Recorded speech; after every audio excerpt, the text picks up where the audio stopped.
In 1978, Luella Kenny was living in the Love Canal neighborhood in Niagara Falls, New York, when her 6-year-old son, Jon Allen, mysteriously became ill. He was in and out of hospitals over the next several months as he struggled with seizures, hallucinations, swelling, nausea, and labored breathing. Over and over, Jon Allen would recover in the hospital, the doctors would send him home, and he would soon get sick again. Jon Allen turned 7 in September of 1978. In October, he fell sick again. He was vomiting, his heart was racing, and he had trouble breathing. He went to the hospital one last time, where his heart stopped beating. Jon Allen's death was traumatic and devastating for Luella and her family, her husband Norman, and Jon Allen's 2 older brothers, Christopher and Stephen.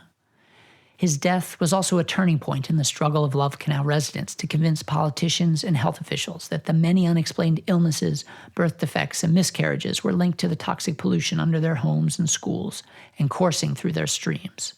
Just years before Love Canal became the site of a school and a housing development, it was used as a toxic waste dump by the Hooker Chemical Company, which was acquired by Occidental Chemical in 1968.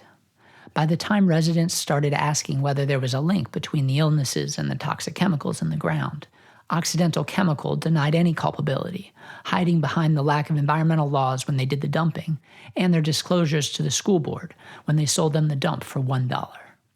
After Jon Allen's death, Luella began to speak out and demand answers. She began to tell Jon Allen's story, as painful as it was. She realized that talking about her experiences could help prevent other young children from dying needlessly in the future, in Niagara Falls or in one of the many neighborhoods near a toxic waste dump somewhere else in the country. Luella is now 89 years old, and she still regularly gives tours of her old neighborhood and recounts what happened to her, her son, and her neighbors. Last month, I was privileged to be on one of her tours as part of the University at Buffalo Humanities Institute conference. Over 4 hours, she showed us around the neighborhood, recounted her story, and answered questions.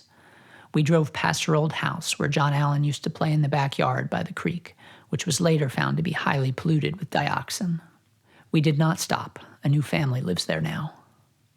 On April 16th, 2026, I will be recording a live podcast conversation on stage with Luella, along with Keith O'Brien, author of the book Paradise Falls, The True Story of an Environmental Catastrophe.